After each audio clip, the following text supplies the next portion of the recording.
أنا أكد على نقطتين، أن مثل ما تفضل النائب السابق مسلم البراك في قضية تواجدنا يجب أن يكون في المكان الصحيح.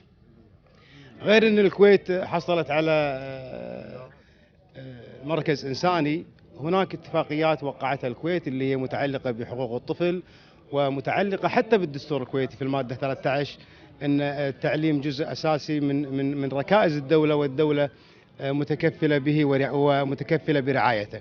اليوم خلت وزارة التربية بهذا الأمر، لذلك حنا مطالبين الآن بالتحرك بشكل فعلي أمام هذه الجهات الدولية المعنية بحقوق الطفل، أننا نحن في الكويت لو قبنا أو حصلنا على المركز الإنساني بينما يحرم الطفل من ممارسة أقل حقوقه اللي هو التعليم.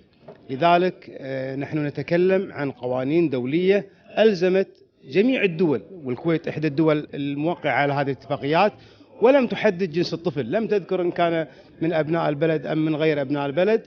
أبناء البدون هم أبنائنا، لذلك نحن متضامنون معهم إلى أبعد مدى. وهذه القضية مثل ما تفضلوا الأخوان المنظمين هي قضية إنسانية بحتة، ليست سياسية حتى يتكسب منها البعض أو نثيرها للاستهلال الإعلامي. نحن اليوم جادين، نحن نتألم كثيرا عندما نرى أطفالنا بهذا السن ممنوعين من حق التعليم. جميع دول العالم بما فيها الكويت تضخ الأموال لمحو الأمية.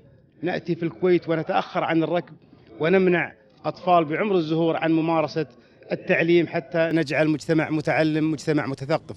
لذلك أنا أكرر قضية أن يجب أن يكون هناك تحرك سريع لوقف مثل هذا القرار الجائر أمام الجهات المعنية، حتى نعلمهم ايش قاعد يصير عندنا بالكويت.